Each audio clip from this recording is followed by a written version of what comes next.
اپنے جذبات کا مشاہدہ کریں۔ جب آپ کو غصہ آئے تو فوراً رک جائیں اور اپنے دماغ سے سوال کریں، میں ابھی غصہ کیوں کر رہا ہوں؟ کیا یہ واقعی اتنا ضروری ہے؟ یاد رکھیے، سوالات کے ذریعے آپ اپنے دماغ کو کنٹرول کر سکتے ہیں۔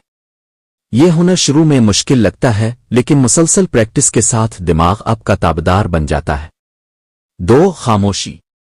دماغ کو خاموشی کا عادی بنائیں۔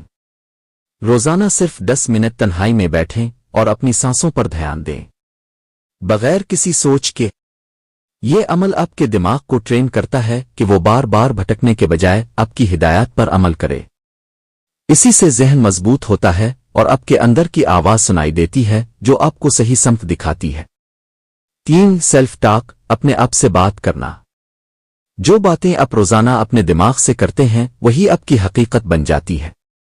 اگر آپ خود سے کہیں گے، میں ناکام ہوں، یہ میرے بس کی بات نہیں، تو دماغ واقعی آپ کی توانائی نیچے لے جائے گا۔ لیکن اگر آپ روزانہ آئینے میں خود سے کہیں، میں کامیاب ہوں، میں ذہین ہوں، میرا دماغ میرا خادم ہے، تو دماغ آہستہ آہستہ ویسا ہی بننا شروع ہو جائے گا۔ یہ کوئی جادو نہیں بلکہ نیورو سائنس کا اصول ہے۔ 4. توجہ کی سمت۔ فوکس۔ انسان جس چیز پر دھیان دیتا ہے وہی اس کی زندگی بن جاتی ہے۔ اگر آپ مسائل پر فوکس کریں گے تو مسائل بڑھتے جائیں گے، لیکن اگر آپ نعمتوں پر فوکس کریں گے تو دل مطمئن ہوگا، دماغ شکر گزار بنے گا اور نئے مواقع پیدا کرے گا۔ یاد رکھیے، دماغ کو مثبت رکھنے کے لیے اپنی توجہ کا رخ بہتر بنانا سیکھیں۔ اور آخر میں ایک راز کی بات، جو شخص اپنے دماغ پر کنٹرول حاصل کر لیتا ہے وہ دوسروں کے دماغوں پر بھی اثر ڈالنے لگتا ہے۔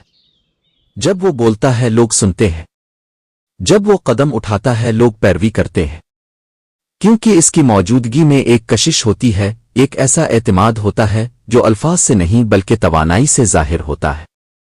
تو اگر آپ چاہتے ہیں کہ دنیا آپ کی بات مانے، آپ کے ساتھ چلے، آپ کی عزت کرے، تو سب سے پہلے اپنے دماغ کو غلام نہیں، حاکم بنائیں۔